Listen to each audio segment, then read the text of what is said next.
जी नाज़रीन, welcome back to the show. आप लोग देख रहे हैं आपका फेवरेट मॉर्निंग शो का मुस्कुराती सुबह। जनाब दूसरा सेगमेंट भी बहुत ज़बरदस्त लाए हैं आप लोगों के लिए, ताकि आप लोगों को अवेयरनेस फराहम हो। हम लोग बहुत परेशान रहते हैं, हमारी स्किन पर अजीब व गरीब मसाइल हो जाते हैं। जैसे गर्मी की अगर बात की जाए तो अभी वाइट हेड्स हो जाते हैं, ब्लैक हेड्स हो जाते हैं, और हमें अपनी रूटीन में स्किन को किस तरह से साफ रखना है, अपनी स्किन को किस तरह से खूबसूरत रखना है। गोरा काला वो अलग बात है, लेकिन हमारी स्किन हेल्दी होनी चाहिए। उसके लिए हमें क्या क्या करना चाहिए, और हमारे बाल किस तरह से खूबसूरत हो सकते हैं, कंप्लीट ट्रांसफॉर्मेशन क्या होती है, व्हाइटनिंग ट्रीटमेंट किसे कहते हैं और किस तरह से होती है, क्या उसके साइड इफेक्ट्स होते हैं या नहीं, ये सब बातों पर मजीद बिल्कुल गुफ्तगू करेंगे। हमारे साथ मौजूद है नौरीन नजमुल साहिबा, जो कि है नजमुल क्लिनिक से। अस्सलाम वालेकुम। वालेकुम सलाम, कैसी हैं आप? मैं बिल्कुल ठीक ठाक, आप कैसी हैं? खैरियत से? अल्हम्दुलिल्लाह।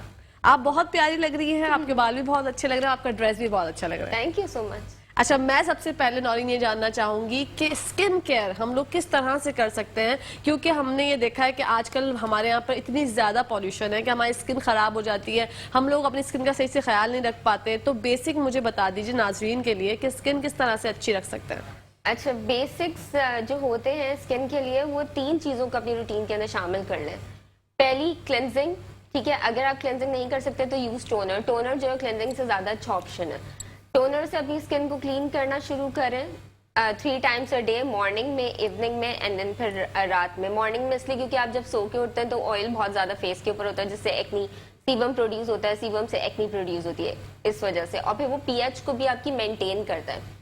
सेकेंड, शाम के वक्त का मैं इसलिए कह रही हूँ क्योंकि अक्सर लोग जो है वो ऑफिस से आते हैं, स्कूल कॉलेजेस से आते हैं, यूनिवर्सिटीज से आते हैं, तो उस वक्त जितना भी हमारा ट्रैफिक का जो पोल्यूशन होता है वो हमारी स्किन के ऊपर जमा हुआ होता है। तो उसको रिमूव करने के लिए you have to clean your face properly, और उसके लिए सबसे बेहतरीन होता है टोनर का इस्तेमाल करना, लेकिन टोनर भी जो आपको रिकमेंड किया हुआ हो। और थर्ड, मैंने बोला रात में, तो रात में सबसे पहले आप टोनर से अपनी स्किन को क्लीन कर लें। ठीक है, 5-6 मिनट्स टीवी देखते देखते, क्योंकि रात में आपके पास काफी टाइम होता है कि आप अपनी स्किन को पैम्पर कर सकते हो। उसके बाद फेस वॉश करना मत भूलें, क्योंकि लोग ये समझते हैं कि हम टोनर इस्तेमाल कर रहे हैं तो हमने फेस वॉश यूज नहीं करना, क्योंकि काफी सारे मेरे अपने पेशेंट्स भी हैं, वो बोलते हैं कि जब हम किसी मार्ट में जाते हैं और वहाँ पे कोई रिप्रेजेंटेटिव होती है तो वो ये बात बोलती है कि आपने टोनर को यूज करके, टोनर स्प्रे करके और सो जाना है। प्लीज बिल्कुल भी इस तरीके से उसको फॉलो मत किया करें। पहले आपने टोनर से अपनी स्किन को क्लीन करके पूरा जो डर्ट है उसको निकाल लेना है। जब वो स्किन के ऊपर आ जाएगा, क्लीन हो जाएंगे आपके पोर्स, तो फिर उसके बाद आपने फेस वॉश करना है। फेस वॉश करके रिकमेंडेड सीरम या सोप, सीरम और या फिर क्रीम आपने जो है वो यूज करके ऑफिस सो जाना है। ठीक है, वेरी गुड, ये तो बहुत अच्छा तरीका है। लेकिन टोनर की आपने कहा अपनी स्किन के हिसाब से आप चूज करें, या फिर आपको रिकमेंडेड होना चाहिए। तो अगर ऑयली स्किन है तो उसके हिसाब से डिफरेंट टोनर होगा, और ड्राई स्किन का डिफरेंट टोनर होगा। अगर आपकी ऑयली स्किन है, ड्राई स्किन के ऊपर, तो you can use any toner, ठीक है, लेकिन वो टी ट्री बेस्ड नहीं होना चाहिए। अगर आपकी एक्नी स्किन है या फिर आपकी ऑयली स्किन है और आपके एक्नी होने के चांसेस बहुत ब्राइट हैं, तो फिर ऐसी सिचुएशन में आपको टी ट्री ऑयल वाले जो टोनर्स होते हैं वो यूज करने चाहिए। ठीक है, ताकि वो एक्नी भी कंट्रोल करे और देन साथ ही साथ आपके जो है वो पोर्स को भी क्लीन कर दिया। Okay, that's very nice. Night cream की आपने जिक्र किया, तो नाइट क्रीम पर भी यही बात लागू होती है कि जो आपकी स्किन के हिसाब से हो या आपको रिकमेंडेड हो, क्योंकि यहाँ पर तो ये देखा गया है कि हम लोग कोई सी भी क्रीम उठा के लगा लेते हैं, बस उस पर ये लिखा हुआ होना चाहिए कि ये वाइटनिंग है। अच्छा, यहाँ पे ये बड़ा खराब कॉन्सेप्ट है। मैंने अभी तक जितने भी मॉर्निंग शोज किए हैं, जितने भी मुझसे रिलेटेड मॉर्निंग शोज हुए हैं, उसमें मैंने इस चीज़ को टारगेट किया है कि वाइटनिंग इज नथिंग। आपका जो कॉम्प्लेक्शन आप पैदा होते हो वही कॉम्प्लेक्शन रहता है, जस्ट उसमें थोड़ा बेहतरी आ जाती है। जैसे जो आप बचपन से जो आपका कॉम्प्लेक्शन होता है वो सनलाइट की वजह से, सन एक्सपोजर है, आपका पोल्यूशन है, आपकी डेली रूटीन है, डेली लाइफ है, वो वैसा नहीं रहता, तो उसको आप मेंटेन कर सकते हो। लेकिन ये वाइटनिंग वाला कोई भी प्रोसीजर ऐसा नहीं होता कि आप जो वो अगर आप इंटरनल कोई मेडिकेशन नहीं ले रहे हो तो उसके अलावा क्रीम यूज करने से कोई भी वाइटनिंग नहीं होती।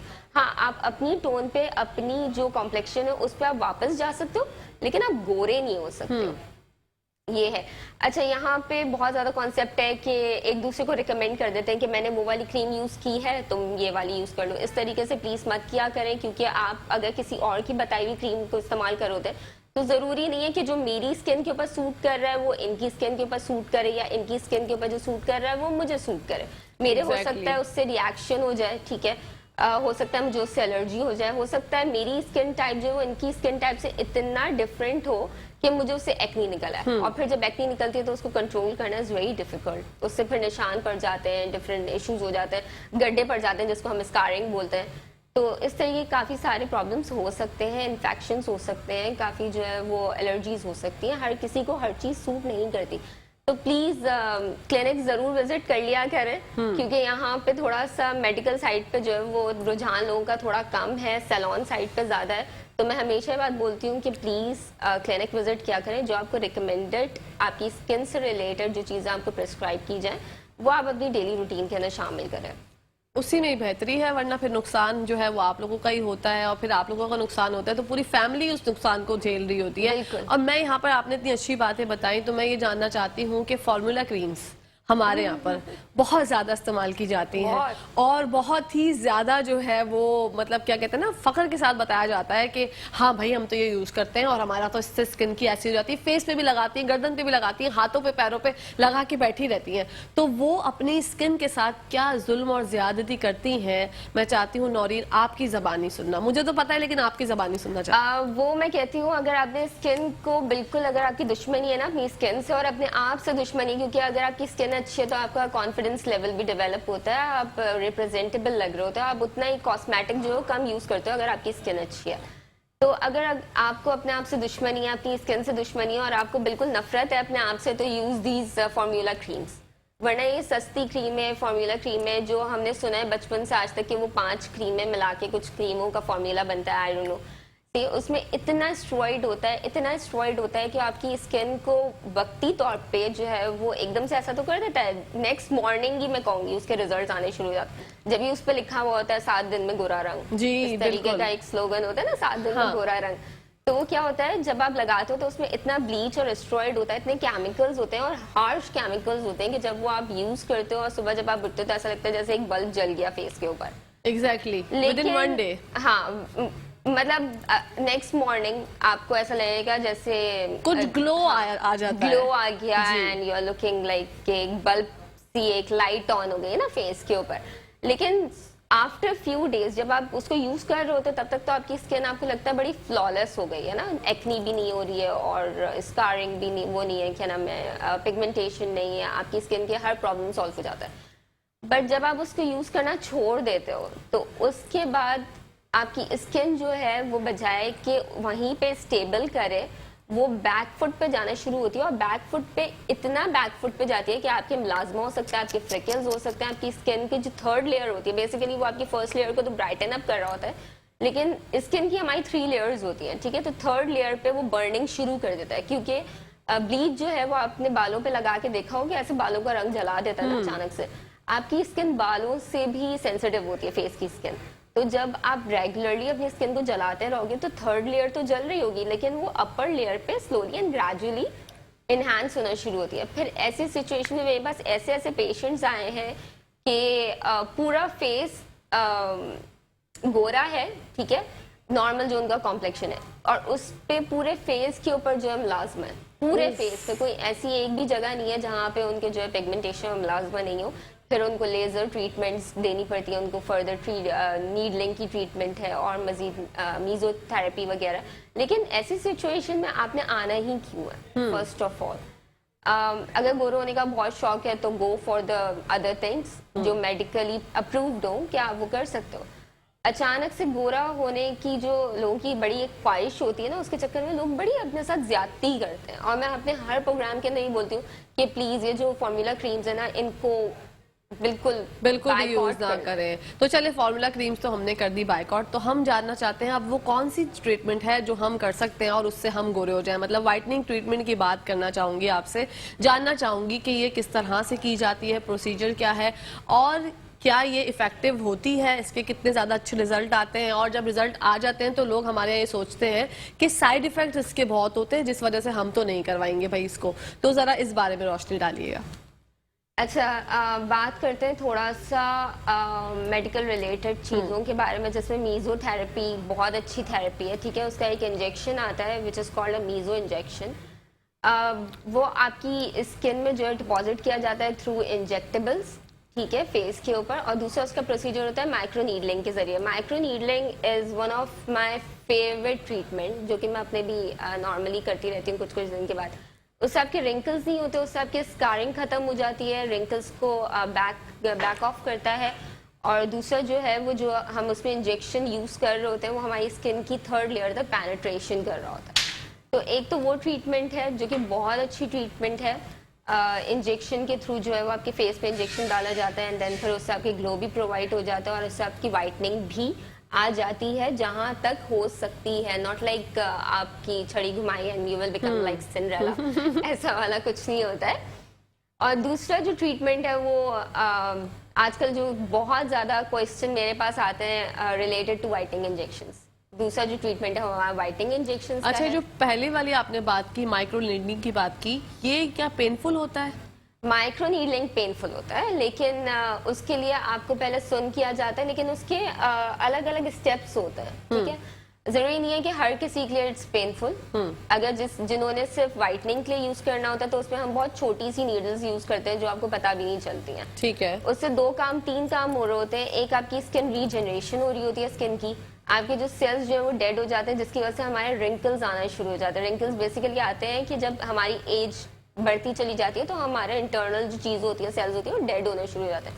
तो जो कम्युनिकेशन होता है बिटवीन सेल्स एंड स्किन वो खत्म हो जाता है। तो जब तक हम उसको रीएक्टिव करते हैं, रियलाइव करते हैं, तो वापस से खिंचती है। तो एक उससे वो फायदा होता है कि कोलेजन प्रोड्यूस होता है, सेल्स रिएक्टिवेट होते हैं, तो स्किन में जो है वो एक खिंचावा लुक आता है, आपके रिंकल्स रिमूव हो जाते हैं। दूसरा, डीपली पेनिट्रेशन होती है। आपका जो सीरम हम यूज कर रहे हैं, हम जो इंजेक्शन यूज कर रहे हैं, उसका डीपली थर्ड लेयर तक पेनिट्रेशन होती है। और तीसरा, स्कारिंग को कवर करती है। तो इसलिए मेरा फेवरेट जो है ट्रीटमेंट है। अच्छा, तो ये एक ही सिटिंग में हो जाता है प्रॉपर या इसकी सिटिंग्स होती हैं? नहीं, इसके सेशंस होते हैं, डिपेंड करता है कि पेशेंट की कंडीशन क्या है। ओके, किस कदर उनको नीड है इस ट्रीटमेंट हाँ, की? कितना नीड है। ठीक है, क्योंकि जरूरी नहीं है कि हम हर किसी को इंजेक्टेबल्स दें। ठीक है, किसी किसी के नीडलिंग के जरिए ही हम पेनिट्रेट करके उसको नॉर्मलाइज कर देते हैं। लेकिन जिनकी बहुत ज्यादा नीड होती है, जैसे मिलाज्मा हो गया है या फ्रिकल्स हो गए या बहुत ज्यादा, यहाँ कुछ लोग, मैं आपको बताती हूँ, क्रीम्स जो हमने बात की सस्ती क्रीमों के बारे में, जो फॉर्मूला क्रीम्स है, वो लोग यहाँ तक अप्लाई करते हैं तो यहाँ तक जो उनका कॉम्प्लेक्शन होता है ना, वो कुछ टाइम के बाद बिल्कुल ब्लैक हो जाता है। ब्लैक होने की वजह से फिर हम उनको इंजेक्टेबल्स देते हैं ताकि हम उनका जो मेलानिन है उसको सेटल डाउन करें उनके दूसरे बॉडी पार्ट्स से। Okay, that's very good. ये तो हो गई माइक्रो नीडलिंग की बात। अब मैं जानना चाहती हूँ व्हाइटनिंग ट्रीटमेंट के इंजेक्शंस के बारे में बात करते हैं। ठीक है, उसके बारे में हमें बताइए कि क्या वो इफेक्टिव हैं और अगर उसके साइड इफेक्ट्स हैं तो क्या हैं, और या आप कहना चाहती हैं कि उसके कोई साइड इफेक्ट्स नहीं है?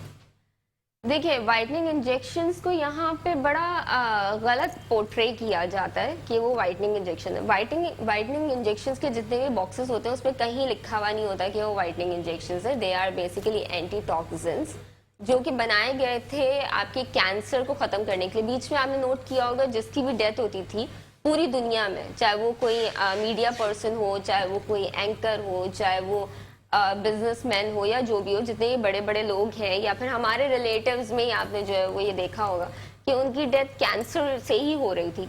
कॉज जो था वो कैंसर ही था। तो बाहर मुल्क में जो है वो इसको स्टडी किया गया कि आपकी बॉडी के अंदर ऐसी कौन सी चीज है जो कि कैंसर से फाइट करती है, जो टॉक्सिन्स को रिमूव करती है। Basically cancer is a form of toxins. जब आपकी बॉडी में बहुत सारे टॉक्सिन्स बन जाते हैं तो वो एबनॉर्मल सेल्स की जो है वो मल्टीप्लिकेशन स्टार्ट कर देते हैं। और कैंसर के सेल्स, आपको हैरत होगी जान के कि हमारी जिंदगी में रोजाना बनते हैं और रोजाना खत्म होते हैं। बिल्कुल, ये एक नेचुरल मैकेनिज्म है हमारा। तो स्टडी करके देखा गया कि ऐसी बॉडी में कौन सी चीज है जो कि टॉक्सिन्स को जो है वो खत्म करती है और जो है वो कैंसर के सेल्स को रोजाना रिमूव आउट करी होती है अपनी बॉडी से। लेकिन हम इतने टॉक्सिन्स डेली बेसिस के ऊपर ले रहे थे और लेते रहते हैं, जिसमें सिगरेट भी है, आपका अल्कोहल भी है। अल्कोहल यहाँ तो इतना ज्यादा नहीं लिया जाता लेकिन बाहर मुल्कों में ऑब्वियसली लिया जाता है। अल्कोहल है, आपके जो है फिजी ड्रिंक्स हैं, आपका जंक फूड है। हमारी डेली लाइफ में हम रोजाना इतने टॉक्सिन्स इनटेक कर रहे होते हैं कि उसको खत्म करना जो है वो उस जो हमारी बॉडी के अंदर नेचुरल मैकेनिज्म था इसके अगेंस्ट लड़ने का वो इतना ज्यादा वर्कआउट नहीं कर पा रहा था जितना हम जो है वो टॉक्सिन्स ले रहे थे। बिकॉज अगर हम टॉक्सिन्स ले रहे हैं दिन में 5000 mgs, ठीक है, और हमारी जो टॉक्सिन्स रिमूव होने की मिकदार है वो 500 mg है, विच इज वेरी लेस। तो वो उसको कवर नहीं कर पा रही थी, तो इससे जो है वो कैंसर बहुत ज्यादा फैलता चला जा रहा था। कैंसर है, एलर्जीज हैं, आपने देखा होगा बहुत डिफरेंट डिफरेंट तरीके की जो है वो बीमारियां निकल निकल के आना शुरू हो गई थी। इवन दो मैं कोविड की बात करूंगी अभी थोड़ी सी, क्योंकि जहां तक मैंने वो किया है देखा अपने पेशेंट्स वगैरह में, तो लिवर में से बेसिकली जो आपका वाइटनिंग इंजेक्शन है वो वाइटनिंग इंजेक्शन नहीं है, दीज आर ग्लूटाथियोन। ठीक है, ग्लूटाथियोन आपके लिवर में से रोजाना 500 mg की मिकदार में निकल रहा होता है, जो आपके कैंसर के सेल्स को, आपके टॉक्सिन्स को खत्म कर रहा होता है, आपके ब्लड को प्योरीफाई कर रहा होता है। लेकिन जैसे कि मैंने बताया कि हम इतने टॉक्सिन्स लेते हैं हमारी लाइफ में, हम डेली रूटीन में इतने ज्यादा जो गंदगी अपने अंदर डाल रहे होते हैं कि वो उसको कवर अप नहीं कर पा रहा होता। तो उसके लिए we have to take something extra, जिसमें हम ओरल भी ले सकते हैं ग्लूटाथियोन, ठीक है, और इंजेक्टेबल्स भी ले सकते हैं। अब बेसिकली बात आती है कि लोगों का बड़ा एक खराब, पहले तो मैं इसके इफेक्ट्स बता देती हूँ कि इसके इफेक्ट्स क्या हैं, ताकि ये थोड़ा सा डिफ्रेंशिएट अच्छे तरीके से हो जाए। इसके इफेक्ट्स हैं कि कैंसर के सेल्स को रिमूव आउट करता है, यूरिन के जरिए बाहर निकालता है, ब्लड को प्योरीफाई करता है, एलर्जीज को आपकी बॉडी के अंदर खत्म करता है, जो आपकी एलर्जीज होती हैं उसको ओवरकम कर रहा होता है, खत्म कर रहा होता है।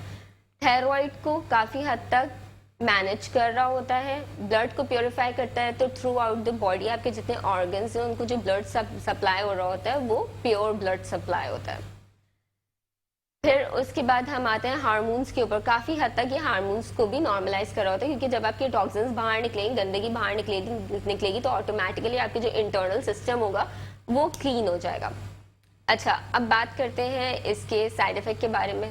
साइड इफेक्ट जैसे लोगों ने काफी ज्यादा फैलाई है, जैसे कैंसर हो जाता है। तो बेसिकली कैंसर होता नहीं है, कैंसर को खत्म करने के लिए बनाए गए, कैंसर को रिमूव करने के लिए बनाए गए। जब ये बनाए गए और इसके रिसर्च वर्क इसका चल रहा था, तो जितने एनिमल्स के ऊपर इसका जो है वो टेस्ट हुआ, तो उनको इंजेक्ट करने के बाद एक रिजल्ट दिखा गया कि इसका जो साइड इफेक्ट आ रहा था ना, वो गोरा होना साइड इफेक्ट था।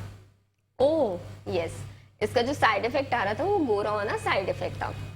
फिर ये जो है वो साइड इफेक्ट के लिए लगना शुरू हो गया और अब ये वाइटनिंग इंजेक्शन के नाम से ही मशहूर हो चुके हैं। बेसिकली मेरे पास काफी सारे पेशेंट ऐसे भी हैं जो कि इंजेक्शन पर मंथ एक इंजेक्शन की ड्रिप वो लेते हैं, इसलिए ताकि वो जो टॉक्सिन्स ले रहे हैं पूरे मंथ में उसको वो अपनी बॉडी से रिमूव आउट कर सके। जो बहुत ज्यादा सिगरेट पीते हैं या बहुत ज्यादा जो है वो फिजी ड्रिंक्स पीते हैं या जंक फूड खाते हैं, वो मंथ में एक ड्रिप इसलिए लेते हैं ताकि उनके जो टॉक्सिन्स हैं वो बॉडी से रिमूव आउट हो जाए। तो इससे कोई कैंसर नहीं होता। अच्छा, लोगों का एक मिसकॉन्सेप्शन ये भी है, जैसे मेरे अपने पेशेंट की मैं बात बताऊं तो बड़ी कॉमेडी बात है कि वो एक इंजेक्शन लगवाएंगे एंड देन रात को 12 बजे मुझे मैसेज करके बोलेंगे कि अभी तक रिजल्ट नहीं आया। तो ऐसा कुछ नहीं होता। बेसिकली इसका रिजल्ट वाइटनिंग है ही नहीं, वो इसका साइड इफेक्ट है। साइड इफेक्ट तब आता है आपकी बॉडी में जब एक इफेक्ट आपका कंप्लीट हो जाए एंड देन उसकी मिकदार, जो मेडिसिन है उसकी मिकदार बढ़ जाए और उसके बाद फिर वो साइड इफेक्ट देना शुरू करती है।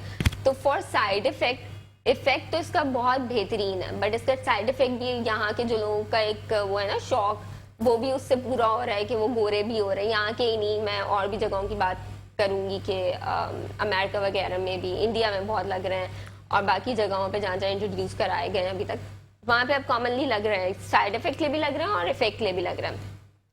तो बेसिकली एक इंजेक्शन लगवाने से कोई फर्क नहीं पड़ता। इवन एक इंजेक्शन जो है वो आपके इफेक्ट के ऊपर भी कम्प्लीटली काम नहीं कर रहा होता, ठीक है, क्योंकि हमारे अंदर गंदगी बहुत है, हमने जमा बहुत किया हुआ है और बहुत पहले से जमा किया हुआ है, तो वो एक इंजेक्शन से तो हम कवर अप नहीं कर सकते। लेकिन साइड इफेक्ट जब आपकी बॉडी में होता है, जब आप एक दवाई की मिकदार अपने इफेक्ट से ज्यादा लेना शुरू कर देते हैं। जैसे अगर मेरे अंदर विटामिन डी की डेफिशिएंसी है, तो मैं जब उसकी रेंज कंप्लीट कर लूंगी विटामिन डी ले लेके, तब मैं इफेक्ट कंप्लीट कर चुकी हूँ, ठीक है। अब अगर मैं मजीद और मेडिसिन लूंगी तो फिर मैं साइड इफेक्ट की तरफ चल जाऊंगी। साइड इफेक्ट हो सकता है मुझे मोशन हो, वॉमिटिंग फील हो ज्यादा लेने की वजह से। तो बेसिकली मैं ये बता रही हूँ, इससे मोशन और वॉमिट और ये सब नहीं होता, ठीक है। लेकिन मैं ये बता रही हूँ कि ज्यादा लेने से फिर साइड इफेक्ट की तरफ हम आते हैं। तो एक दो इंजेक्शन इज नथिंग, 5 इंजेक्शंस आपके होते हैं मिनिमम, जो कि आपको सिर्फ ग्लो प्रोवाइड करते हैं, क्योंकि आपकी इंटरनल बॉडी क्लीन हो गई। जैसे आप ग्रीन टी लेना शुरू कर दें, एंटी टॉक्सिन्स लेना शुरू कर दें, तो आपकी एक ग्लो सा आ जाता है ना फेस के ऊपर, एक अच्छा सा आपका कॉम्प्लेक्शन हो जाता है, ब्राइटन हो जाता है। तो इस तरीके से आपके जब टॉक्सिन्स रिमूव होते हैं तो 5 इंजेक्शंस के बाद आपकी स्किन पे ग्लो आना शुरू हो जाता है। इन सम कंडीशन, इन सम पेशेंट्स आपका थोड़ा बहुत इफेक्ट भी आना शुरू हो जाता है, जिनका बहुत डार्क कॉम्प्लेक्शन होता है। लेकिन फॉर साइड इफेक्ट एटलीस्ट आपको जो इंजेक्शन लेने चाहिए, वो अगर आपका मीडियम ब्राउन कॉम्प्लेक्शन है तो आपको 12 से 16 इंजेक्शंस आपको लेने चाहिए है, तब जाके वो इफेक्ट देना, अपना व्हाइटनिंग की तरफ इफेक्ट देना शुरू होता है। वरना इंटरनली तो वो प्रोसीजर अपना सारा कर वो इफेक्ट के ऊपर तो काम करना शुरू कर देता है आपका, लेकिन वो साइड इफेक्ट की तरफ जब काम करेगा जब वो एक्सीड हो जाएगा आपकी बॉडी में। और जरूरी नहीं है कि 8 से 16, मैंने इसलिए बोला है कि लोग बोलते हैं कि नहीं 8 इंजेक्शन लगवा लिया हमें कुछ नहीं हुआ ना, गोरा नहीं हुआ, तो जरूरी नहीं है। अब ये आपकी इंटरनल बॉडी के ऊपर भी डिपेंड करता है, आपके मैकेनिज्म के ऊपर भी डिपेंड करता है। जरूरी नहीं है कि 8 अगर मैं लगवा रही हूँ तो मेरे ऊपर जो इफेक्ट आ रहा है वही दूसरे के ऊपर इफेक्ट है, क्योंकि मेरे अंदर की कंडीशन कुछ और है, दूसरे की कंडीशन कुछ और है। तो ये पेशेंट टू पेशेंट वेरी भी करता है। और दूसरा, इसके जो साइड इफेक्ट के आपके रिजल्ट्स भी होते हैं तो वो 100 में से 80% रिजल्ट है, 20% आपको रिजल्ट नहीं भी आते जो आपको रिक्वायर्ड रिजल्ट चाहिए होता है। Okay, very good. इसी के साथ साथ मैं चाहती हूँ कंप्लीट ट्रांसफॉर्मेशन के बारे में आप बताइए, वो किस तरह से होती है, क्या क्या चीज़ें उसके अंदर इंक्लूड होती हैं, नाज़रीन को बताइए। अच्छा, कंप्लीट ट्रांसफॉर्मेशन हम लोगों ने इंट्रोड्यूस करा है क्लिनिक पे, हमारे नजमुल क्लिनिक के ऊपर हमने इंट्रोड्यूस करवाया। ये एक कंप्लीट ट्रांसफॉर्मेशन है जिसको हमने नाम दिया है 360 ट्रांसफॉर्मेशन। इसमें आपका डेंटल ट्रीटमेंट इंक्लूडेड होता है और आपका स्किन ट्रीटमेंट भी इंक्लूडेड होता है।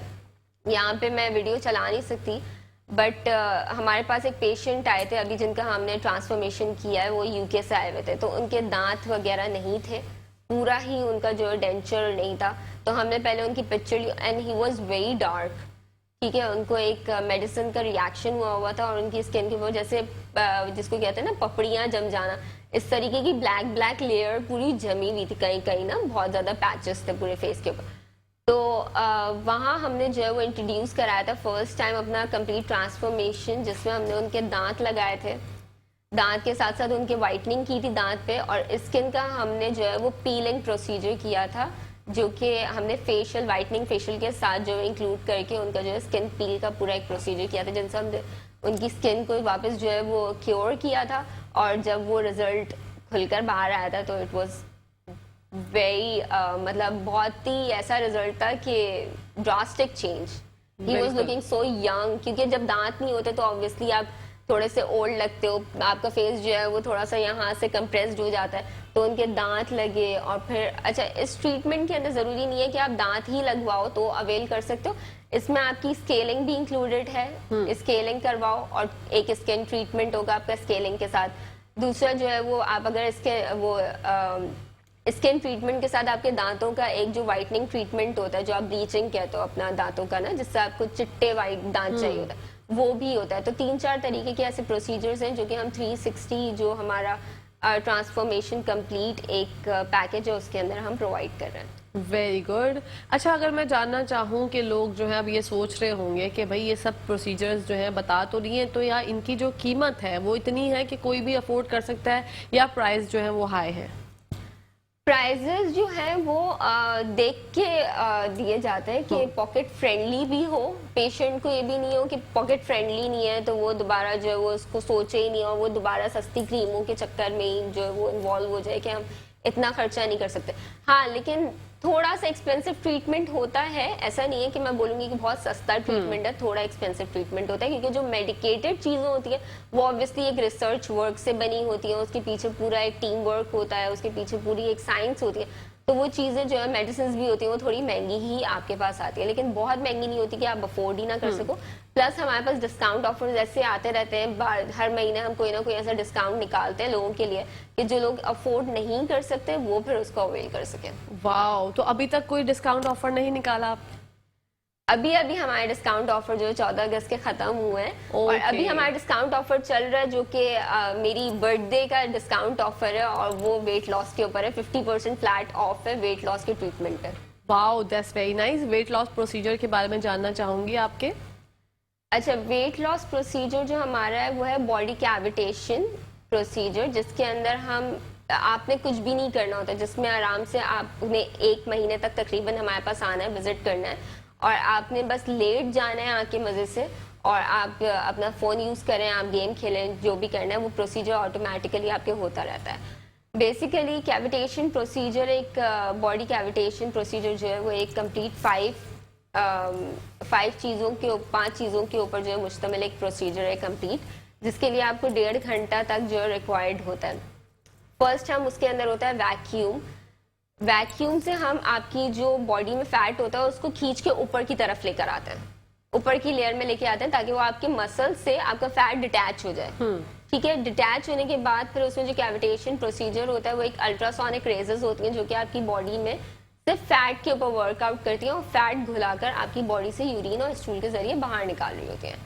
देन फिर हम तीसरा ट्रीटमेंट उसी के बाद यूज करते हैं। ये होता है तकरीबन हर सेशन आपका जो है एक ट्रीटमेंट का होता है 10 to 20 मिनट्स का। उसके बाद जो हम प्रोसीजर करते होते हैं RF treatment, radio frequency treatment. उससे ये होता है कि आपकी जो आपको वर्कआउट करने की जरूरत नहीं पड़ती, क्योंकि आपने देखा होगा जब आप वेट लॉस करते हैं तो आपकी स्किन लटक जाती है। जब फैट निकल जाएगा, एक बलून है, ठीक है, बलून में से आप पानी निकाल लें तो वो बलून जो है वो लटक जाता है। ठीक है, तो उसको लिफ्ट करने के लिए हम RF ट्रीटमेंट यूज करते हैं, जो उसी में इंक्लूडेड होता है प्रोसीजर के अंदर। वो आपकी स्किन को लिफ्ट करता है और दूसरा कोलेजन भी प्रोड्यूस कर रहा होता है, और साथ साथ जो है वो आपके फैट को भी मजीद और तोड़ के उसको वाटर के अंदर कन्वर्ट कर रहा होता है, ऑयल में कन्वर्ट कर रहा होता है। देन फिर आपको जो है वो पैडिंग्स होती हैं, जो लेजर पैडिंग्स होती हैं, उसमें आपकी अल्ट्रा वायलेट रेजेस होती हैं, लेजर पैडिंग्स होती हैं। वो आपके से वो सिर्फ फैट पे जाके आपके जो फैट, जो स्टबर्न फैट है, जिसको हम कहते हैं जिद्दी फैट, जो कि आपके किसी भी तरीके से नहीं टूट रहा होता, चाहे आप वर्कआउट कर लो, चाहे आप डाइट कर लो, या आप कुछ भी कर लो, वो नहीं टूट रहा होता। तो उसको वो उसके मॉलिक्यूल्स को तोड़ के मजीद और उसको जो है वो छोटे मॉलिक्यूल्स करके और यूरिन और स्टूल के जरिए आपके बाहर निकाल रहा होता है। ओके। लेकिन जब आप प्रोसीजर करवाते हो तो लोगों का ये होता है कि हमें समझ नहीं आ रहा। लाइक बहुत सारे लोग कंफ्यूज होते हैं कि दावा तो बहुत लोग करते हैं कि वेट लॉस प्रोसीजर्स ऐसे होते हैं वैसे होते हैं, और लोगों ने करवाया भी है दूसरे प्रोसीजर जिसको हम फैट फ्रीजिंग कहते हैं। काफी लोग मेरे पास आते हैं, काफी पेशेंट्स मेरे पास आते हैं कि हमें उसके रिजल्ट्स नहीं मिले। तो cavitation is a different procedure, ठीक है, and fat freezing is a different procedure. अच्छा, दोनों में फर्क ये है कि जब आप कैविटेशन करवाते हो तो पहले आपके इंचेस किए जाते हैं, आपका वेट किया जाता है, एंड आफ्टर ट्रीटमेंट फौरन उसी वक्त ही आपके इंचेस किए जाते हैं। तो कल ही मैंने अपने पेज के ऊपर एक पेशेंट के रिव्यूज जो है वो डाले। उनकी वेट थी 54 बिफोर ट्रीटमेंट, मतलब फर्स्ट सेशन में, बिफोर सेशन जो है वो उनका 54 उनका वेस्ट लाइन था। एंड देन जब हमने उनके कैविटेशन किया और कैविटेशन के फौरन बाद हमने उनका जो है वो इंचेस किए, तो शी वाज ऑन 49। वाओ। तो बहुत बड़ा एक जो है वो डिफरेंस आता है फर्स्ट ही सेशन में। और जितना आपका वेट ज्यादा होगा उतना जल्दी रिडक्शन की तरफ जाता है एज पर आवर गाइडेंस। अगर, और इसमें मैं बोलूंगी, अगर आधा काम हम कर रहे होते हैं तो आधा पेशेंट भी कर रहा होता है। अगर आप ये सोचें कि आप कैविटेशन ट्रीटमेंट ले रहे हो, वेट लॉस ट्रीटमेंट ले रहे हो, और आप जो पैसे खर्च कर रहे हो, तो आप बाहर जाके बर्गर या पिज्जा या आप बिरयानी खा लो, तो ऐसी सिचुएशन में सॉरी टू से कोई वेट लॉस नहीं हो सकता। आपको प्रॉपर डाइट प्लान भी फॉलो करना होता है, ठीक है, हल्का फुल्का आपको वर्कआउट नहीं करना होता, बट आपने 1 घंटे वॉक करनी होती है। 1 घंटे वॉक करने से क्या होता है कि आपका स्ट्रेस भी रिलीज होता है। समटाइम्स ये होता है कि आपका वेट गेन स्ट्रेस की वजह से भी हो रहा होता है, बिकॉज हमारी लाइफ के अंदर इतनी फजूल चीजों का हम स्ट्रेस लेते हैं कि छोटी छोटी चीजों का स्ट्रेस, जिनका स्ट्रेस जो है बनता भी नहीं है, और उसको हम अपने सरों के ऊपर सवार कर लेते हैं। तो आप जब वॉक करते हैं तो उसकी वजह से आपका बहुत सारा जो स्ट्रेस लेवल होता है वो कंट्रोल होता है, आपका कोलेस्ट्रॉल भी कंट्रोल होता है, आपका वेट भी कंट्रोल होता है, और वेट कम नहीं होता वॉक करने से, बट आपकी बॉडी शेप में आती है। और जो हम मजीद प्रोसीजर कर रहे होते हैं उससे जो है वो मल्टीप्लिकेशन हो रही होती है, जल्दी जल्दी आपका जो है फैट निकल रहा होता है बॉडी से बाहर। तो क्या ये प्रोसीजर पेनफुल होता है? प्रोसीजर बिल्कुल भी पेनफुल नहीं है, बहुत मजे का प्रोसीजर है। ज्यादातर मेरे पेशेंट जब प्रोसीजर करवा रहे होते हैं तो वो सो जाते हैं। ओह वाह। खास तौर पे जो हाउस वाइफ है, जो घर में खाना वगैरह बनाकर आ रही होती है, बच्चे संभाल रही होती है, वो आके सो जाती हैं, या फिर जो ऑफिस से लड़के आ रहे होते हैं और ऑफिस से लड़कियां आ रही होती है डायरेक्ट मेरे पास, उतने थके हुए होते हैं कि वो जैसे ही मशीन काम करना शुरू होती है वो बस सो जाते हैं। अच्छा, एक हमारी कॉलर थी, कॉल पर वो उनका ये मतलब वो पूछना चाह रही थी कि उनके डार्क सर्कल्स बहुत हैं और बहुत सी चीजें यूज भी कर चुकी हैं लेकिन उसके कोई इफेक्ट नहीं हुआ, तो उन्हें क्या करना चाहिए? अच्छा, डार्क सर्कल्स की जितनी भी क्रीम्स होती हैं वो सॉरी टू से बट वेस्ट ऑफ मनी होती हैं, ठीक है।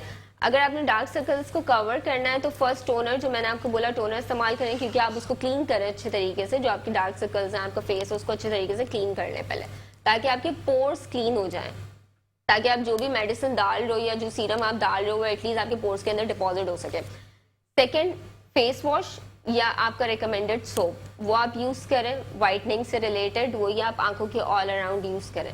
अच्छा, तीसरा, नाइसिनामाइड सीरम यूज कर सकते हैं आप, हाइलुरोनिक एसिड सीरम यूज कर सकते हैं आप, विटामिन सी सीरम यूज कर सकते हैं, विटामिन ई सीरम यूज कर सकते हैं। अभी मैं नाम नहीं ले सकती बट एक सीरम है जो कि आजकल मेरा बड़ा फेवरेट सीरम हुआ हुआ है। एक तो वो कॉस्ट इफेक्टिव है, ठीक है, और दूसरा उसके अंदर सारी ऐसी चीजें जो कि आपकी स्किन के लिए बहुत इंपॉर्टेंट होती है। उसमें नाइसिनामाइड है, अल्फा आर्बिटिन है, और उसके अंदर जो है वो ग्लूटाथियोन है जिसकी अभी हमने बात की है। ग्लूटाथियोन बेसिकली आपका जो पिगमेंट होता है स्किन में कलर का, जितना पिगमेंट ज्यादा होता है उसको मेलानिन कहा जाता है। जितना पिगमेंट ज्यादा होता है उतना कलर आपका डार्क होता है, जितना कम होता है उतना आपका कलर व्हाइटिश की तरफ जाता है। तो जब डार्क सर्कल्स होते हैं तो वहां पे मेलानिन की प्रोडक्शन बढ़ जाती है, तो उसको हम कवर करते हैं। तो ग्लूटाथियोन बेसिकली जो हमारा साइड इफेक्ट दे रहा होता है वो मेलानिन को लो डाउन कर रहा होता है, मेलानिन को कम कर रहा होता है। तो अगर आप ग्लूटाथियोन जो अप्लाई कर रहे हैं तो भी आपकी जो है डार्क सर्कल्स कवर होंगे। नाइसिनामाइड आपके डार्क सर्कल्स को कवर करता है, आपके पोर्स को भी मिनिमाइज कर रहा होता है। अल्फा आर्बिटिन है वो बहुत अच्छा आपके वाइटनिंग के लिए और पिगमेंटेशन खत्म करने के लिए। और तीसरा जो है विटामिन सी सीरम आप यूज कर सकती हैं, लेकिन स्पेसिफिकली जो हम महंगे से महंगी आई क्रीम यूज करते हैं उसका कोई इफेक्ट नहीं होता। और एक और चीज, हाइलुरोनिक एसिड। हाइलुरोनिक एसिड का आजकल बहुत ज्यादा जिक्र होता है, बहुत ज्यादा सीरम्स भी जो है वो डिफरेंट डिफरेंट नाम से जो है आ रहे हैं मार्केट में। ये बहुत इफेक्टिव है स्किन के लिए? हाइलुरोनिक एसिड बेसिकली आपके रिंकल्स को कवर करता है, ठीक है। तो 25 के बाद अगर आपको एक्नी प्रॉब्लम नहीं है तो 25 के बाद आपने यूज करना शुरू कर देना चाहिए, ताकि आपके जो रिंकल्स हैं वो लेट आए। रिंकल्स आएंगे तो सही, बिकॉज अगर आप कोई नीडलिंग का प्रोसीजर नहीं करवा रहे हो या आप कोई मेडिकेटेड प्रोसीजर नहीं ले रहे हो, ठीक है, तो रिंकल्स तो आएंगे क्योंकि इंटरनल आपकी स्किन के जो सेल्स डेड हो जाते हैं। लेकिन हाइलुरोनिक एसिड से ये होता है कि थोड़ा सा टाइम आपका खिंचता रहता है। ओके, और रेटिनॉल के बारे में क्या कहेंगी? रेटिनॉल इज गुड फॉर आपके जो एक्नी होती है, ठीक है। एक्नी के पेशेंट्स के लिए। एंटी एजिंग में उसका कोई काम नहीं होता? एंटी एजिंग के लिए बहुत माइनर सा इसका इफेक्ट है, लेकिन अगर आपने बहुत अच्छे इफेक्ट की तरफ जाना है एंटी एजिंग में तो उसमें हाइलुरोनिक एसिड और नाइसिनामाइड, ये 2 चीजें आप इस्तेमाल करें। ओके जी, इसी के साथ साथ ब्रेक का टाइम हो गया नाज़रीन, तो कहीं जाएगा मत, देखते रहिए मुस्कुराती सुबह।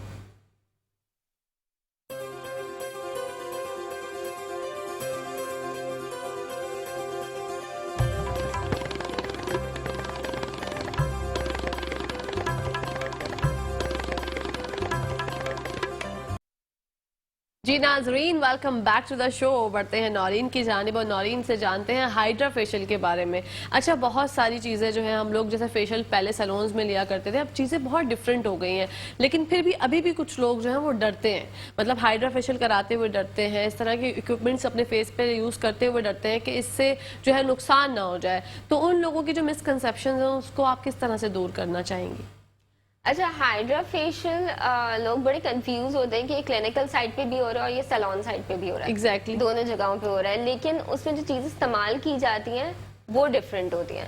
हाइड्रा फेशियल अगर आप किसी सैलून से लेते हैं तो वो ऑब्वियसली मेडिकेटेड चीज़ें नहीं होती हैं, वो नॉर्मल जो सैलून में यूज़ होने वाली क्रीम्स वगैरह होती हैं, क्लेंजर्स होते हैं, वो यूज़ हो रहे होते हैं, स्क्रब्स वगैरह। लेकिन जो आप क्लिनिकल प्रोसीजर के थ्रू करवाते हैं वहाँ की मेडिसिन इंक्लूडेड होती है अंदर, ठीक है। पीलिंग जो सॉल्यूशन उसके अंदर डाला जाता है ताकि आपकी माइनर सी स्किन पील हो, ताकि ग्लो भी आए और आपकी डेड स्किन रिमूव होती जाए। और दूसरा जो आपके सीरम्स यूज होते हैं वो मेडिकेटेड सीरम्स यूज हो रहे होते हैं। दूसरा, लोग डरते हैं हाइड्रा फेशियल की, आजकल बड़ी हाइप क्रिएट हुई है, everyone want to know about hydra facial. तो हाइड्रा फेशियल इज बेसिकली उसके अंदर सक्शन होती है विद वाटर, ठीक है, और उसी पानी के अंदर हम पीलिंग सॉल्यूशन ऐड करते हैं। वो सक्शन क्या करती है, आपके जो पोर्स होते हैं उसमें से बहुत अच्छे तरीके से, बहुत डीप इनसाइड आपके पोर्स को क्लीन करती है, सीबम निकालती है, उसमें से व्हाइट हेड ब्लैक हेड्स निकालती है, उससे आपकी एक्नी कंट्रोल होती है, आपकी जो स्किन है उसको वाटर प्रोवाइड होता है इंटरनली, ठीक है, पोर्स बहुत अच्छे तरीके से क्लीन होते हैं, आपकी स्किन इमीडिएटली आपकी स्किन जो है बहुत सॉफ्टन हो जाती है, ऐसा लगता है आपने बहुत बेबी सी स्किन हो गई है। तीसरा जो पीलिंग सॉल्यूशन होता है उससे आपकी जो डेड लेयर होती है, जैसे लोग कंप्लेन करते हैं कि अभी मौसम चेंज हो रहा है, ऑटम की तरफ हम बढ़ रहे हैं, तो स्किन ग्रेइश कॉम्प्लेक्शन की तरफ जा रही होती है। लोग काफी कंप्लेन करते हैं कि अचानक से हम कल परसों तक हमारा कॉम्प्लेक्शन सही था और अब जो है वो हमारा कॉम्प्लेक्शन एकदम से डार्क हो गया। तो बेसिकली आपकी जो डेड लेयर होती है उसकी फॉर्मेशन होना शुरू हो जाती है। That is also a natural mechanism कि आपका मंथ में 20 दिन में एक दफा आपकी जो स्किन होती है वो डेड होके उतर जाती है, लेकिन वो हमें पता नहीं लग रहा होता। कभी कभी पता लगता भी है कि वो जब बहुत ज्यादा जमा हो जाती है और हम उसी चीजें अप्लाई कर रहे होते हैं तो वो एक ग्रेइश कॉम्प्लेक्शन हो जाता है हमारा, लेकिन उसको रिमूव करना इंपॉर्टेंट होता है। तो हम उसी पीलिंग, उसी सॉल्यूशन के अंदर, उसी पानी के अंदर हम पीलिंग सॉल्यूशन को ऐड कर देते हैं। तो जब हम सक्शन करते हैं अच्छे तरीके से, आपकी स्किन का डर्ट सारा निकाल लेते हैं, तो आपकी स्किन अंदर से बिल्कुल क्लीन हो जाती है। पीलिंग सॉल्यूशन की वजह से आपकी डेड लेयर जो है वो रिमूव हो जाती है, तो उससे आपका जो एक इफेक्ट है वो बड़ा अच्छा आता है और वो बहुत हेल्दी है आपकी स्किन के लिए। ओके, स्किन पोर्स, हमारे जो पोर्स ओपन हो जाते हैं, हम लोग जो उल्टी सीधी चीज़ें अपने फेस पे लगा लेते हैं उसकी वजह से छोटी छोटी बच्चियों के भी आजकल ओपन पोर्स हो जाते हैं। उसके लिए हम लोग एक नॉर्मल हेल्दी रूटीन लाइफ में क्या अपनी स्किन के लिए करें जो हमारी स्किन के पोर्स ओपन ना हो? अच्छा, सबसे पहले क्लीनिंग इज वेरी इंपॉर्टेंट। दोबारा मैं कहूंगी कि टोनर का इस्तेमाल करें, और टोनर को आप कॉटन वाइट कलर की कॉटन में लें और क्लॉकवाइज एंड एंटी क्लॉकवाइज अपनी स्किन को क्लीन करें। हॉरिजॉन्टल क्लीन करने का कोई भी फायदा नहीं होता, बिकॉज हमारे जो पोर्स हैं वो गोल होते हैं। गोल को जब हम क्लॉकवाइज और एंटी क्लॉकवाइज हम क्लीन करते हैं तो वो प्रॉपरली इंटरनली अच्छे तरीके से क्लीन आउट हो जाता है। उसके बाद जो फेस वॉश करें और उसके बाद फिर जो नाइसिनामाइड सीरम होता है वो अप्लाई करें। नाइसिनामाइड सीरम जो है बेसिकली आपके जो पोर्स होते हैं उसको श्रिंक करता है, आपकी स्किन को हेल्दी करता है, रिंकल्स को भी रोकता है और दूसरा थोड़ा सा वाइटनिंग इफेक्ट भी देता है। लेकिन मैं कहूंगी कि बच्चों की, मैंने देखा स्किन बड़ी खराब हो गई है आजकल। छोटी उम्र में थोड़ा सा केयर करने की आदत डालें ताकि बड़ी एज के अंदर जाके कोई प्रॉब्लम नहीं हो, क्योंकि हमारे बड़ों में क्या था कि एक्नी हो गई, बोला जाता था बेटा ये एक उम्र में एक्नी होती है और दूसरी उम्र थोड़ी सी तुम बड़ी हो जाओगी ना तो ये खुद ही खत्म हो जाएगी। उससे क्या होता था, गड्ढे हो जाते थे क्योंकि वो बच्चे फाड़ना शुरू हो जाते थे, उसको पॉप आउट करते थे और जो है वो इचिंग होती थी फेस के ऊपर। तो उसको थोड़ा सा कंट्रोल करें। इसी प्रोसीजर को अगर आप कंटिन्यू रखेंगे तो आपका डर्ट जब आएगा ही नहीं तो एक्नी भी नहीं होगी, पीएच मेंटेन रहेगा। दूसरा, नाइसिनामाइड सीरम यूज करें। हफ्ते में अगर आपकी एक्नी स्किन है तो हफ्ते में 2 दफा आप जो है मर्ड मास्क का इस्तेमाल कर सकते हैं। मुल्तानी मिट्टी इज वेरी गुड उसके लिए, क्योंकि वो क्या करती है, सक कर लेती है सारा मॉइस्चर, आपका जो सारा डर्ट होता है उसको सक करके बाहर निकाल लेती है और पोर्स को श्रिंक कर देती है। वाओ, तो वो एक्नी के लिए बहुत अच्छा था। लेकिन जिनकी ड्राई स्किन है, बराए मेहरबानी वो इस्तेमाल मत करें। भराए मेहरबानी वो दूर रहे क्योंकि उनकी वो skin- दूर है वरना वो मुझे पकड़ लेंगे। हमने मशवरा दिया था। वो उनकी स्किन के लिए बहुत ज्यादा मुजीर सेहत है, तो फिर आप नौरीन से कहेंगे क्योंकि वो उनकी वजह ड्राइनेस से क्रिएट करेगा तो ऑब्वियसली रिंकल आने के बहुत ज्यादा चांसेस होते हैं। तीसरा जो है वो बच्चों को प्लीज, ये जो सोशल मीडिया के चक्कर में जो छोटी छोटी लड़कियां बहुत बड़ी लगना शुरू हो गई हैं और बहुत मेकअप करने लगी हैं और बहुत ज्यादा जो फाउंडेशन यूज करने लगी, please kindly avoid these foundations. और दूसरा मैं ये बात बोलूंगी, सनब्लॉक का इस्तेमाल करें। सनब्लॉक हमारे यहाँ बिल्कुल भी इस्तेमाल नहीं किया जाता क्योंकि लोगों का थोड़ा सा ये होता है एक्सपीरियंस कि हमने सनब्लॉक यूज किया और हमारा कलर जो है ब्लैकिश टोन की तरफ चला गया। किसी किसी को स्वेटिंग बहुत होती है, तो मैं बताती हूँ स्वेटिंग की होती है बेसिकली कराची, इस्लामाबाद और सक्खर, ये लाहौर, ये वाले जो एरिया लाइक कराची से लेके इस्लामाबाद तक के जो नॉर्मल एरियाज है ना, वहाँ पे हम जो सनब्लॉक यूज करते हैं क्रीम फॉर्म में, वो हमारे लिए सूटेबल ही नहीं है। अगर हमने सनब्लॉक यूज करना है तो हमने यूज करना है जेल फॉर्म के अंदर। जेल फॉर्म में थोड़े से एक्सपेंसिव होता है ऑब्वियसली, लेकिन वो हमारे पीएच को मेंटेन कर होते हैं, एक लेयर फॉर्मेशन कर होते हैं स्किन के ऊपर। तो उससे एक तो डर्ट वगैरह आपकी स्किन के अंदर पेनिट्रेट नहीं होता है, दूसरा ये कि वो आपकी पीएच को मेंटेन करते हैं। क्रीम फॉर्म में जो भी होगा वो इस एटमॉस्फेयर के अंदर आपके कलर को जो है वो डल करेगा। और स्किन को भी डैमेज करेगा, क्योंकि क्रीम होगा ना पिघलना शुरू हो जाएगा बिल्कुल। थोड़े के बाद, तो उससे आपकी स्किन डैमेज हो जाती है। ओ नो, ये देखें, ये पते की बात जो है वो अब पता चली है। अच्छा, बच्चों के लिए फेस वॉश किस उम्र से सूटेबल है कि हम अपने बच्चों को उस उम्र से फेस वॉश करवाना शुरू कर दें? अक्सर वो बेचते होते हैं कि बच्चा 8 साल का है, बच्ची 8 साल की है, और अम्मी अब्बू ने कहा कि बेटा अब वेदर ऐसा है कराची का, आप यूज कर सकते हैं। तो आप क्या समझती हैं कौन सी एज है बेस्ट कि हमारा बच्चा फेस वॉश यूज कर सके? अच्छा, समटाइम्स ये होता है कि घर में पुप्पो वगैरह हैं, तो उनके साथ मार्ट गए, आप देख रहे हैं बच्चे के पुप्पो क्या ले रही हैं, तो हम भी वही लेंगे शौक शौक। मेरी भाई की बेटी यही करती है, हाँ। जो मैं लूंगी वो उसने लेना है, चाहे जी। समझाती रहूं मैं कि ये सूट नहीं करता। अच्छा, 13 साल से छोटी या प्यूबर्टी की एज, अब प्यूबर्टी की एज कोई भी हो सकती है, लड़कियों की 13 साल भी हो सकती है, लड़कों की थोड़ी आजकल थोड़ी रिवर्स हो गई है, 10 ईयर्स में भी हो सकती है। तो प्यूबर्टी की एज अगर आपकी स्टार्ट हो गई है, तो आप प्लीज, अगर एक्नी है तो आप कोई भी किसी भी क्लिनिक के ऊपर विजिट करके रिकमेंडेड सोप या फेस वॉश ले सकते हो। लेकिन उससे नीचे के बच्चे जो होते हैं उनको आप फ्रेग्रेंस फ्री सोप यूज करवाएं, वो बेटर है, जिसमें खुशबू नहीं होती है। ओके। और हमारे यहाँ फेस वॉश का इंतखाब हम कैसे करें? कौन सा फेस वॉश हमें यूज करना चाहिए? हम तो सुनी सुनाई बातों पे आके बस जाते हैं मार्ट, जो अच्छा लग रहा होता है, सबसे अच्छी स्मेल होती है, Advertisement फ्रेग्रेंस जिसकी होती बड़ी है, strong होती जी, है। हम लोग वो उठा लेते हैं। तो अब आप आई हैं तो हमें ये बात भी गाइड करके जाएं कि हम कौन सा फेस वॉश जो है वो कौन सी स्किन के लिए सूट करता है। कभी कभी ऐसा भी होता है कि हम ऐसा फेस वॉश यूज कर लेते हैं वो हमारी पोर्स ओपन कर देता है, तो ये बड़े मसाइल हैं। अच्छा, ज्यादातर लोगों को ये कंप्लेन होती है मेरे पास जो आते हैं कि वो कुछ ऐसे फेस वॉशेस यूज कर होते हैं जिसके अंदर स्क्रब के पार्टिकल्स होते हैं और उससे उनको एक्नी हो गई है। तो अगर आपको एक्नी है तो स्क्रब पार्टिकल्स जो हैं वो यूज नहीं करने होते आपने।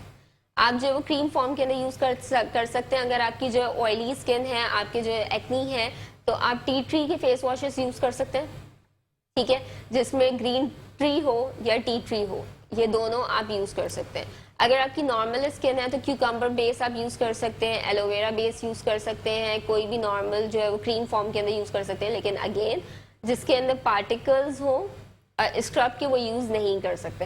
कुछ ऐसे ब्रांड्स हैं जिनका मैं नाम नहीं ले सकती, जो बहुत मशहूर ब्रांड्स हैं, जो लोग एक्नी के लिए यूज करते हैं, खुद ही खरीद लेते हैं कि ये बहुत ज्यादा एडवर्टाइजमेंट नहीं, वो एक्नी के ऊपर भी साइड इफेक्ट दे रहे होते हैं। ओह, जब मैं पूछती हूँ कि आपके जो है वो क्यों इतनी ओवर ड्राइनेस हो गई है, एक्नी तो उससे कवर नहीं होती, लेकिन जो आपकी दूसरी बाकी स्किन होती है ना, उसका मॉइस्चर भी वो सक कर लेता है।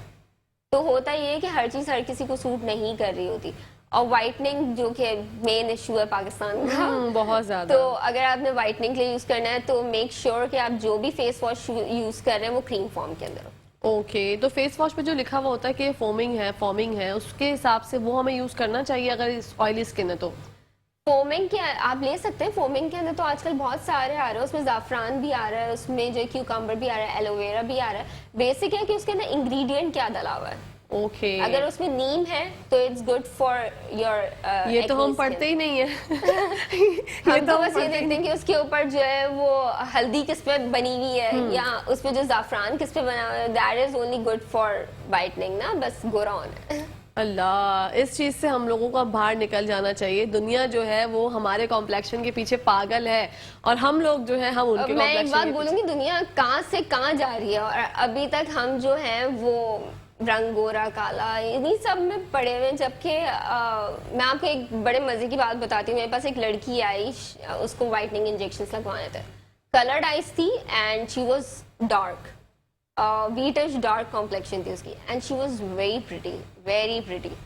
मेन रीजन मैं आपको बता रही हूँ कि क्यों गोरे रंग का इतना जो है क्रेज हो गया ना यहाँ पर, और क्यों शुरू से हमारी, जब हम पैदा होते हैं, जब बच्चा बॉर्न होता है ना, जब से उसको बोलना शुरू कर देते हैं कि इसका कलर खराब है, इसको ये लगाओ, इसको वो लगाओ, तो बचपन से एक कॉम्प्लेक्स डाल देते हैं।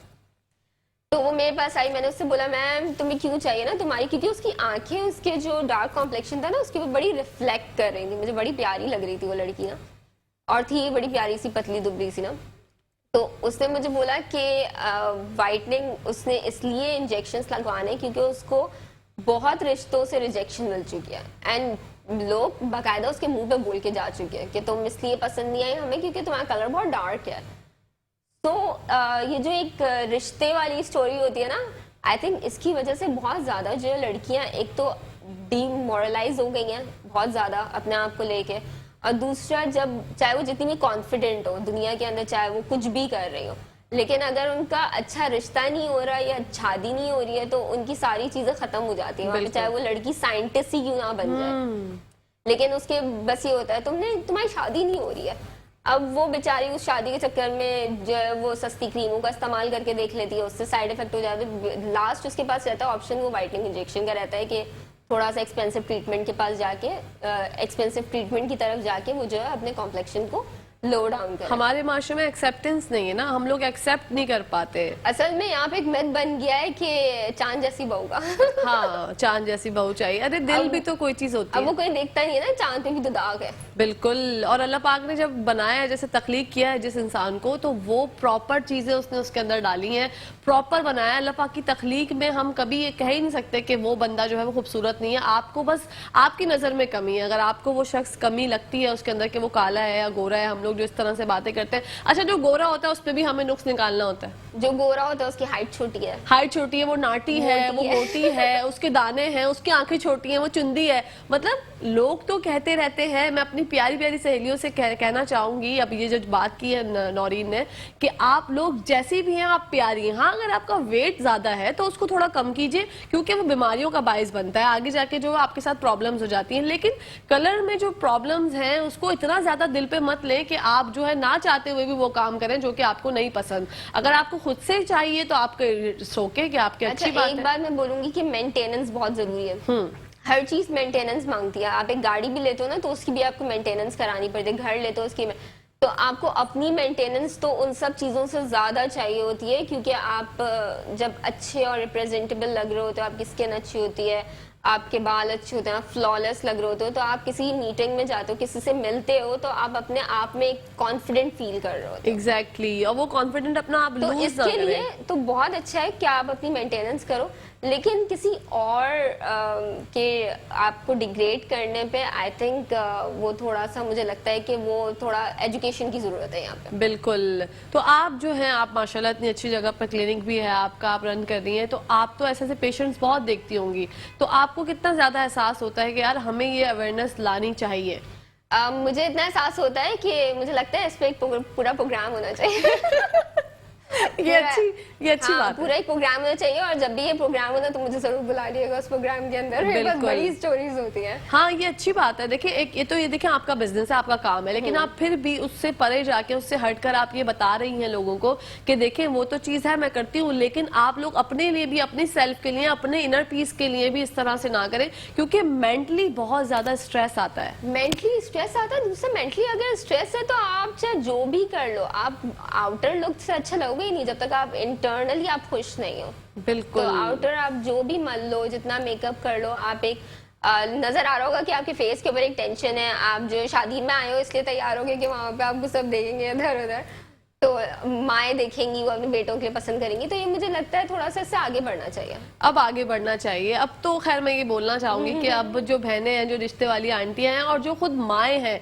वो अपने बेटों को, अच्छा बच्चों का भी तो जहन बचपन से बना देते हैं ना, लड़कों का भी जहन बचपन से बना देते हैं। मैंने यहाँ तक देखा है कि बेबी बॉर्न हुआ है, ठीक है, बेबी बॉर्न होते ही यार इसका रंग तो बड़ा तुम्हारे जैसा नहीं है, ये गोरा नहीं है, काला है, इसको ना तुम आटे की ये लगाओ। इतने मशवरे होते हैं टोटके वाली आंटियों के पास कि I was just looking at them कि हाँ गो एट। हाँ, हम क्या कर सकते हैं, हमारे माशरे का हिस्सा है। हमारे इर्द गिर्द हमारी आंटियां, चाचियां, फुप्पो, मामियां, उनमें से भी कोई एक खातून होती है ऐसी जो आप बैठ के ये सोच रहे होते हैं कि अच्छा ठीक है, दिल चाह रहा होता है कि कोई नहीं होगी तो एक बाहर से कोई एक आएगी जो कि बहुत अजीब सा टोटका लेकर आएगी।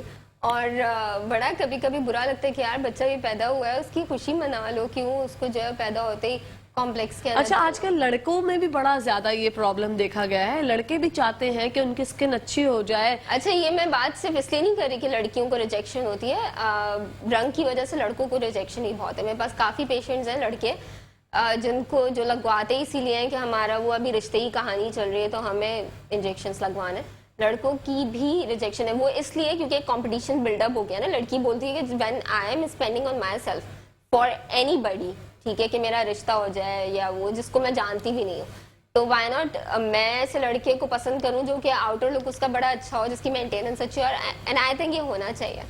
बिल्कुल। अगर लड़कियां ये चीज अपने आप को मेंटेन करके रखना चाहिए आपको, चाहे आप जिस भी चाहे रिश्ते हो नहीं हो व्हाटएवर, वो तो एक अलग एक स्टोरी है।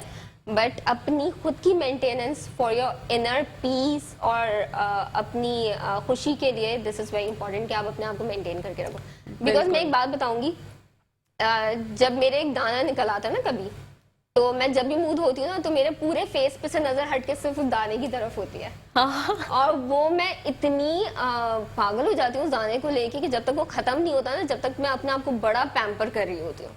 क्यों? क्योंकि आप इंटरनली जो है वो अपने आप को ही देख के खुश फील नहीं कर रहे होते हो, आप एक स्ट्रेस में चले जाते हो कि आपकी स्किन के ऊपर ये दाना है, अब ये निशान छोड़ जाएगा, फिर वो निशान कवर होगा, फिर वो एक लंबी स्टोरी बनती है दिमाग क्योंकि दानों का निशान इतनी जल्दी नहीं जाता, बिल्कुल भी नहीं जाता। तो इसीलिए जो है वो सस्ती क्रीमें जब आप इस्तेमाल करते हैं तो ये ध्यान रखें अपने ज़हन के अंदर, एक ये बात रखें कि उस वक्त तो आप जो है वो एकदम से गोरे चिट्टे हो जाओगे, लेकिन जब आप यूज करना छोड़ेंगे तो उसके बाद आप अपने आप को शीशे में देखने के काबिल भी नहीं रहते हो। इतना वो मिलाजमा और फ्रिकल्स और एक्नी और निशान छोड़ के जाता है आपकी स्किन के ऊपर। बिल्कुल। नौरीन, क्या मैसेज देना चाहेंगे हमारी आवाम को? मैं ये मैसेज देना चाहूँगी आवाम को कि स्किन रिलेटेड तो मैं आज बिल्कुल भी मैसेज देना नहीं चाहूँगी, मैं मैसेज देना चाहूँगी फ्लर्ट से related. Because as you know कि 70% इस वक्त जो पाकिस्तान है वहाँ जो है वो पानी भर चुका है। कराची अभी तक अल्हम्दुलिल्लाह बचा हुआ है। अल्लाह ताला की तरफ से आफतें आती हैं तब जब हमारे खुद के अमाल अच्छे नहीं होते। हर कौम पे अजाब जब आता है, अल्लाह ताला ने जब भेजा जब वो नाफरमानी की तरफ चले जाता है। तो थोड़ी सी इस्तगफार करने की आई थिंक ज़रूरत है पूरे पाकिस्तान को इस वक्त कि वो दिल से जो है वो अल्लाह ताला से अपने गुनाहों की माफ़ी मांगे, अपने ही मांगे, दूसरों की भी मांगे। ऐसा नहीं है कि मैं ये बात सोचूं कि मैंने तो गुनाह नहीं किया तो मैं क्यों मांगूं, नहीं, आप दूसरों की मांगे। पूरी मुसलमान जितनी उम्मत है उस तमाम उम्मत के लिए आप इस्तगफार करें। और दूसरा, ये किसी की हेल्प करते हुए ये मत सोचें कि उसकी कास्ट क्या है, बिल्कुल उसकी जबान क्या है, उसका मजहब क्या है। When it comes to a Pakistan, हम सब पाकिस्तानी बिल्कुल, हम सब ना कोई पाकिस्तानी। सिंधी है, ना बलोची है, ना पंजाबी है, ना महाजिर है और ना ही पठान है। We all are Pakistani. बहुत ही पाकिस्तानी होके पाकिस्तानियों की मदद करें इस वक्त, और बाकी मेरे ख्याल से और बाकी कुछ सोचने की इस वक्त जरूरत नहीं है। बहुत ही खूबसूरत मैसेज दिया आपने नौरीन। इंशाल्लाह फिर आपसे मुलाकात होगी। Thank you so much for coming. Thank you so much for inviting me. जी नाज़रीन, इसी के साथ साथ अपनी होस्ट, अपनी दोस्त, अपनी प्यारी सी सहेली को इजाजत। इंशाल्लाह कल आप लोगों से मुलाकात होगी। तब तक के लिए पाकिस्तान जिंदाबाद, पाकिस्तान पाइंदाबाद, फिर अमान अल्लाह हाफिज।